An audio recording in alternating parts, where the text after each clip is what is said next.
Well, here I am back again at 9:32 at the moment. It took us a minute to make sure that we got our little countdowns and stuff all ready. And as I'm ready to take you through the next half hour or so of the day. And first of all, looking out on the high street, and it's going to be a nice day today again. Gentle breeze, relatively warm. I think it's 21 or 22 degrees. Very little rain, perhaps a smidgen here and there. And it's rather pleasant all in all. So a day to get out. And I must confess, is being able to sit and view the high street here, it is quite encouraging to see the number of people that go by with backpacks and patently and taking photographs of the hotel and so on, patently not from here. In other words, tourists, and that's great. But I don't understand why the local councils, tourist people, don't make more of the things that this town has to offer and the attractions that it comes to, because parked in the high street is a big van chock full of television equipment. I'd like to say that it was for Mirador, but it's not. Whoever the production company is making the detective series Grace, and that producer obviously either is from Lewis or likes Lewis, or is somebody has got a fix in, because Grace episodes of Grace are frequently filmed in Lewis, and it's good to see. But why don't we tell the world? Here's a renowned detective series, very popular, and where is it being filmed? Quite frequently, Lewis. Yes. So that's what those big trucks are all about on the high street if you're walking up and down. And so it's nice to see. But let's also now talk to you about one of the things that is close to our hearts, because we are great supporters of Stephen Catlin, the recent, the late mayor and the late councillor, and late in as much as he passed away 2 or 3 weeks ago. And it's to universal acclaim as being one of the councillors that, first of all, understood what the system was all about, and secondly, was very decent and open and honest, and worked very hard to promote the town and make it as attractive as possibly he could. And I'm happy to say that the depot, the complex, which is a restaurant and cinema, and I think it's got something down there that the public can use for various things, is holding an evening of I think it's song and verse and so on and so forth in memory of Stephen, and that's very good. What we are promoting and proposing is a rather more permanent memory of this, because one of the things that he did, and it was almost unique in the entire country, was to see the mayor of this town, which is a very important town. It's a county town. The mayor of this town, out with his watering can, watering various little areas around the town, weeding it, and so on. And it was the mayor. It was Stephen Catlin, along with one or two other people who helped him. And he helped to keep this town green. No, he was not a green councillor. He was an independent.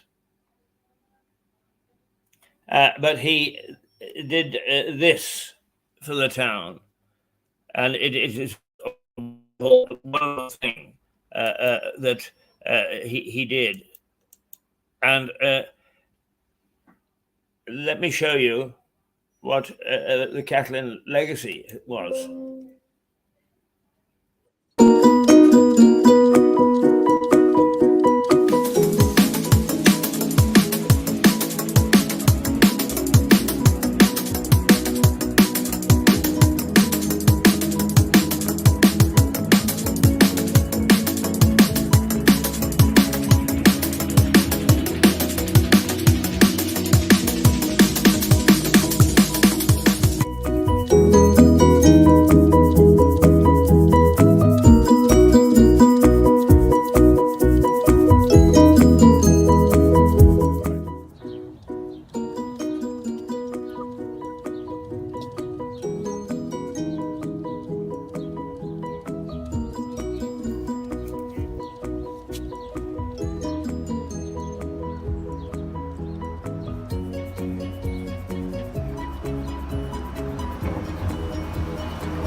Hello, here we are at what was Pinwell Lane. It ran up through here to the top of the High Street. It became closed off some years ago, and this land is now called Manorial Waste. And we have to thank Every, the great Lewis ironmaster, for bringing the gateway from the Grey Friars Franciscan Priory here. This is the only bit that remains. The Premier Inn is now on the site and had been a railway station before. This is the much vaunted secret garden. Until just a few years ago, it was covered in weeds, brambles, and goodness knows what else. I suggested to the friends of Lewis that it would be better, considering its location behind this ancient gateway, if we could cultivate it a bit. And aided by Jane Tyra and Gillian Ross, I've managed to turn it into this. I'm somewhat embarrassed to say a lot of people keep coming to take photos of it. And I can see there's an overturned pot I must rescue. But here we are. This is one of the better examples of the fruits of my labours. And I hope it gives you pleasure. Thank you.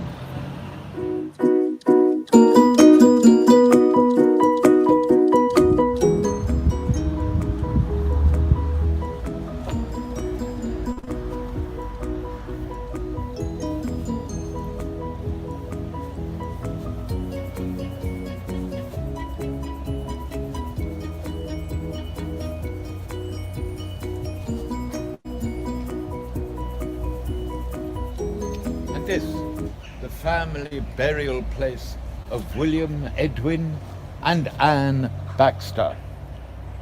And dear little Emily in amongst the undergrowth somewhere.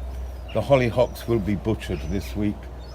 But it is rather nice, the bizarre colours matching exactly how Victorian colour printing was done. But it will get a tidy up this week, I promise. Because it'll be me that does it.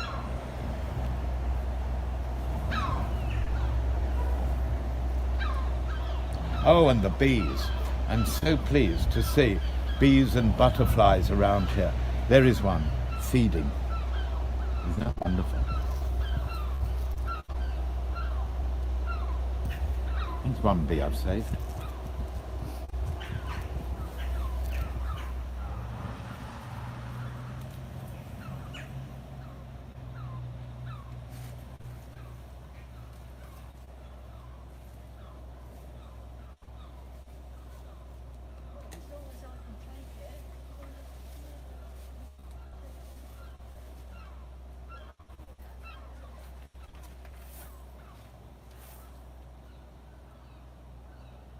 It's easy to get lost in the middle of this.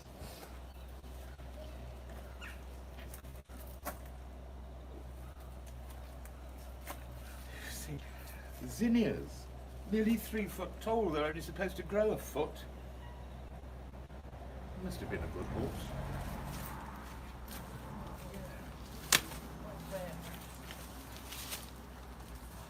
So much colour. Well, I don't think death should be somber. It should always be a bit bright and jolly.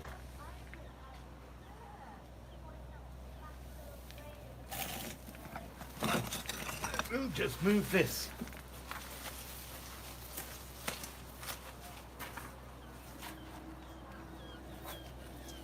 Let the colour radiate. That's it.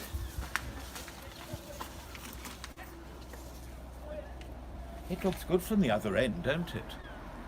Like all shows, backstage is not so pretty. Mind the bricks behind you.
Now, that was Stephen's secret garden.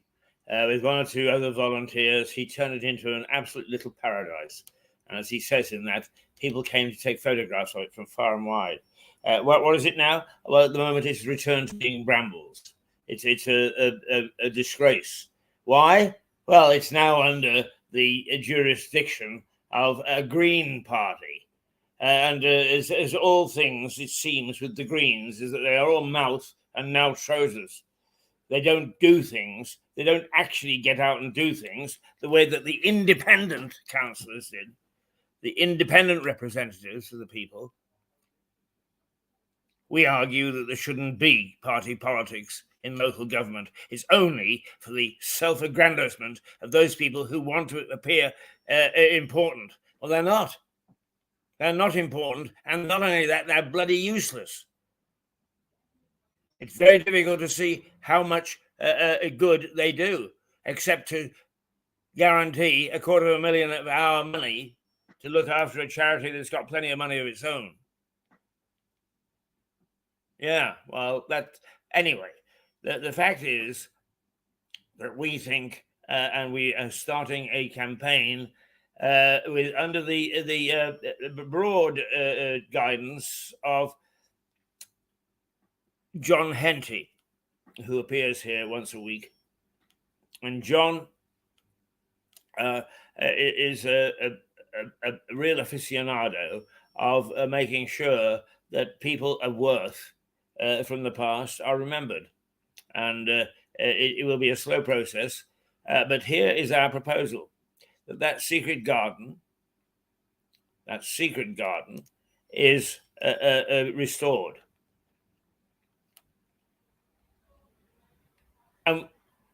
Because the chances are that the local council won't put their hands in their pockets for anything quite as mundane as that. Heavens no, it's green. It's a green project. We're the Greens. We can't possibly support a green project. That'd be so ludicrous. Politicians. We say that we support the environment, but don't expect us to do it. Oh, no. So John Henty is going to chair a group, and we've already had people who offered their support. A, to restore the secret garden, and B, to have a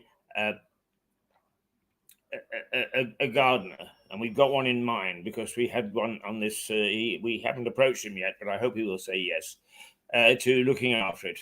And we will pay him to do so, to make sure that it's done properly and done professionally over a period of 12 months and renewable, to make sure that this secret garden is well cared for, is restored to its former glory, but also that in it, what we will do is we will raise the money to have a massive watering can installed. Perhaps not like this, but nonetheless, here is an example of a massive watering can in other parts of the world, and which would be a suitable memorial to Stephen Catlin. It would really be a very suitable memorial to Stephen Catlin. There's another example. And the more I see these things, the more the idea grows on me. Catlin's whatever. I like Catlin's secret garden because that's what he called it and what it was called when he was looking after it. And it was just a magnificent example of what can be done in Lewis before we got a council in where they wouldn't get their fingers dirty to save their lives. And another example, you see what can be done, and this is what should be done here, and we don't dare think that we should leave it to the hands of the council. The thing is that we will have to go cap in hand to them and say, we want to do this. Will you give us permission? And I expect it will be subject to a lot of debate and so on and so forth. So the sooner we get cracking, the better. So the first step is now that John Henty has agreed to spearhead the thing with a name that is rather famous. Is a very, very well-known broadcaster from the very first days of Radio Brighton, and who has been a household name when it comes to all sorts of things, like Max Miller, the Max Miller Appreciation Society, to Mabel Lucy Atwell. Wonderful, if it's sculpture is the right word, but the creator of the little girls that you see on seaside postcards and in pottery and all sorts of things. A lady who created things in days when ladies didn't create things. Tut me no. They mustn't do things like that. So there we are for the sort of thing that we think should appear in the secret garden. And we will be asking you for your support eventually. Not just yet, but eventually, as we get this plan underway and we get approval for it, and that we know that it can be applied and completed properly.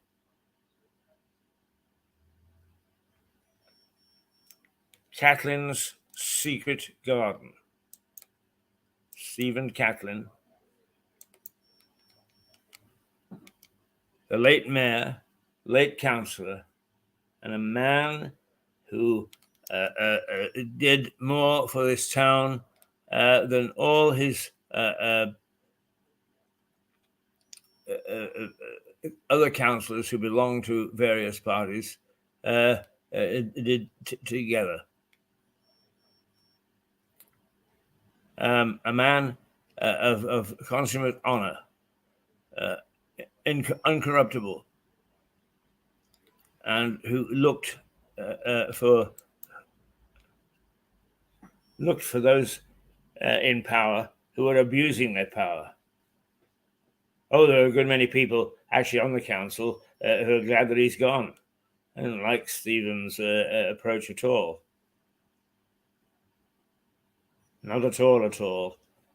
But he was a man, a giant of a man, who took unusual steps and who deserves to be placed in the memory of this town. Deserves it. He won it. He merits it.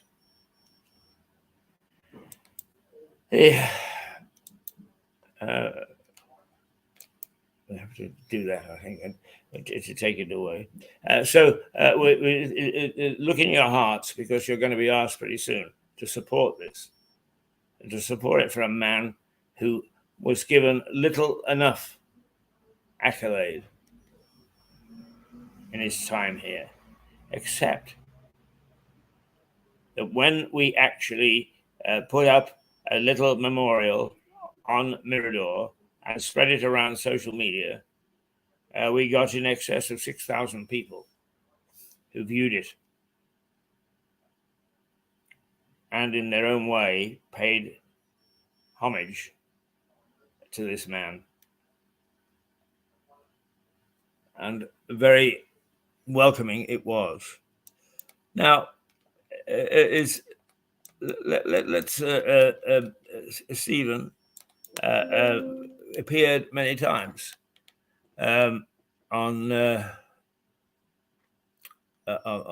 this station with his own little program called Catlin's Corner, and he was always finding something that needed to be warned about. And one of the things that he did was during lockdown expressed concern about the loss of theatres and cinemas. And here is a typical example of what the man was all about.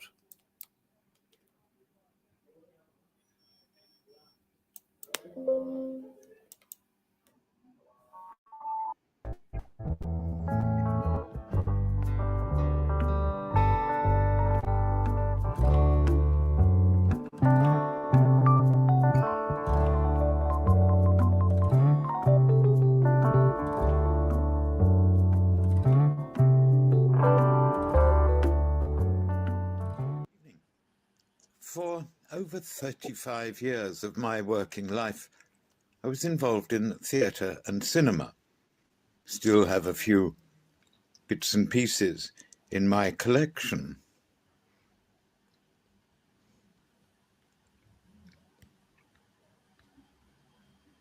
One of them is this poster of the old Theatre Royal Glasgow with a character actor called Arthur Lloyd on the bill.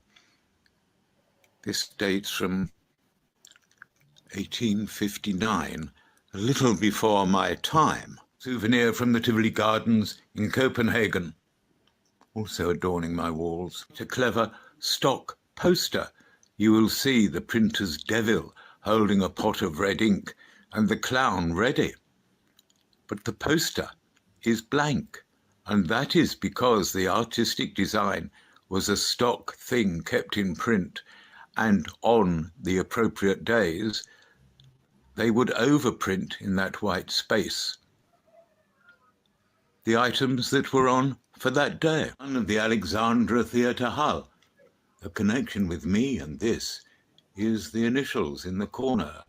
TB, Terence Byron, who ran this theatre and quite a few others, including the Lyceum Theatre crew, which I ran for 8 years, principally out of my own pocket. What concerns me now is the plight of our theatre and cinema business in London, the United Kingdom, and across on the Great White Way, Broadway in America, because they're all shut. And as far as cinema is concerned, the circuit known as Cineworld in the UK, which owns Odeon as well, has taken issue with Universal Studios' latest exploit to release their latest children's film through streaming rather than at the cinema. And in 3 weeks it has taken more on streaming than it would earn Universal as a cinema release. And that is frightening.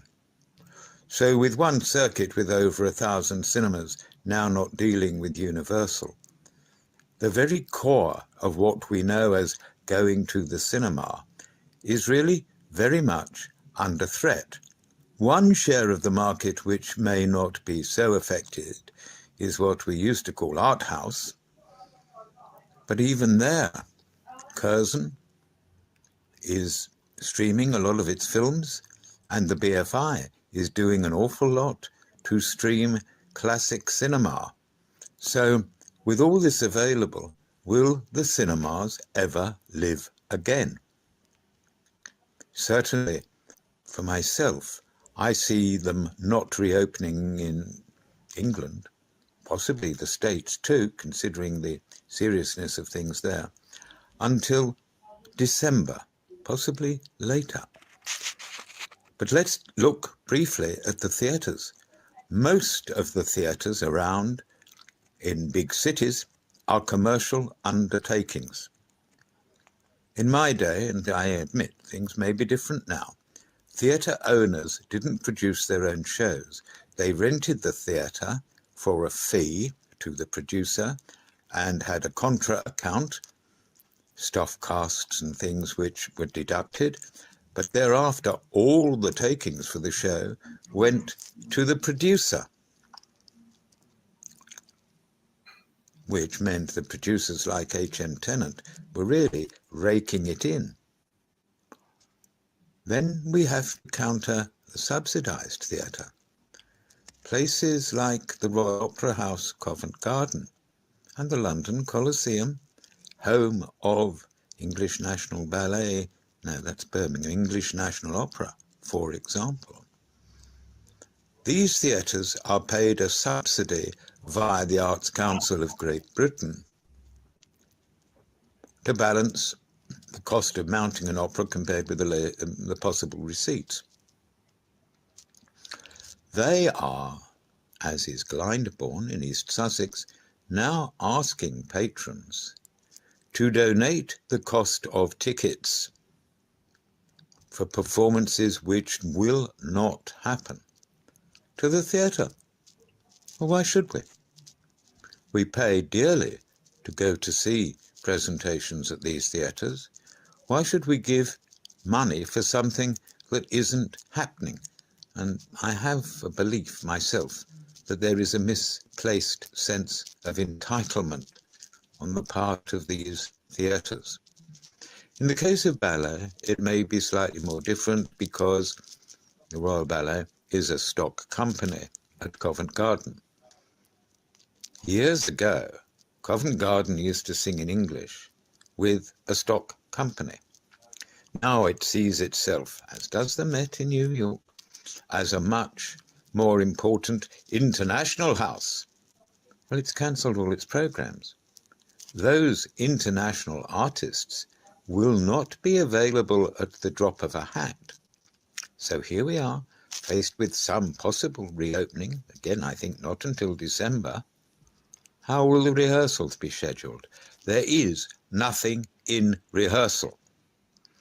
For myself, I feel the plight of commercial theatre, like most of the West End and Broadway ones are, is much more in doubt. How will the owners of, in London's case, mainly 100-year-old theatres, even older, the subject of national listing as graded buildings which must be preserved, how will those owners have any money if there is no producer in existence to rent them? Now, the producers, of course, will have their profits from previous successes. The theatre owners will have reserve accounts too. But how will they get going again? You can't run theatre on social distancing. Every 2 seats left vacant, every other row left vacant. It reduces the holding capacity of the house. When I was manager of Wyndham's, we had to work out what was called a total seater. How much we could achieve between, say, a top price of £5 and the cheapest price of 50 pence. And we had to come up with the configuration of those prices as to how we could do it, assuming a full house. And the producer used to look at these figures and assume that averagely he might play 40% of that and work out his budget accordingly. How can they possibly work on half or a third or a quarter of the theatre's capacity? Will never hold enough money. So the future is very much unclear. And someone has to face the problem and start talking very seriously about how it is going to be solved. I leave that problem with you in the hope that someone will enlighten me.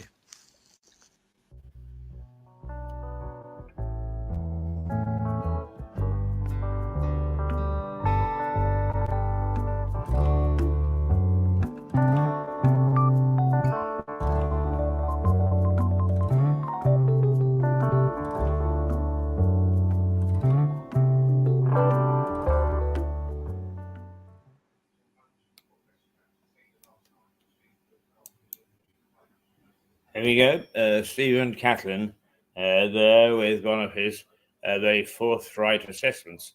That was during lockdown, and of course some resolution has been made since.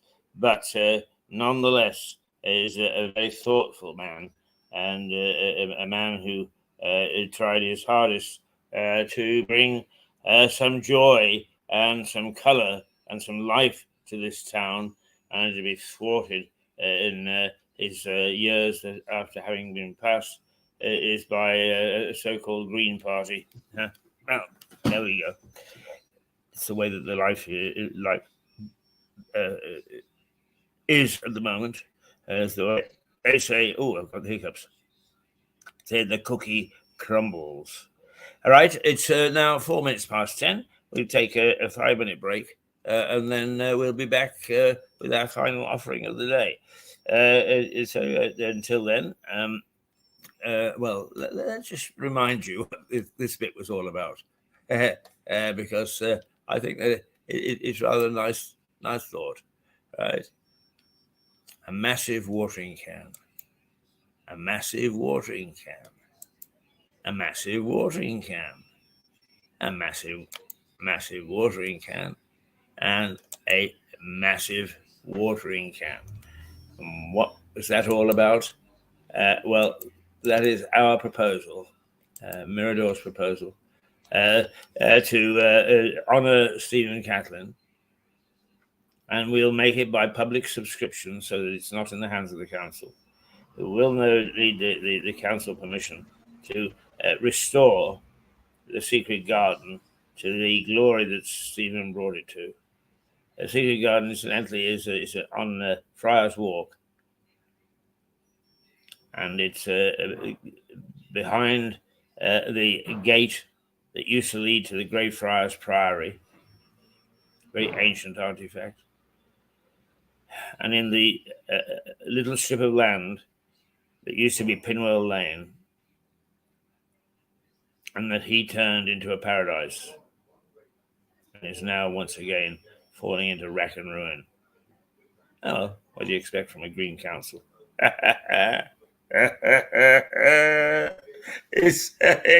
are a caricature of their own selves, aren't they?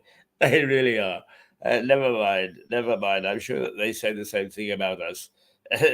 So for the moment, I'm sorry if I get the giggles. They're not very mirthful giggles, I have to confess. For the moment, what we're going to do is say toodle pip, and we'll be back in 5 or 10 minutes. Yes, I'll say it. Toodle pip.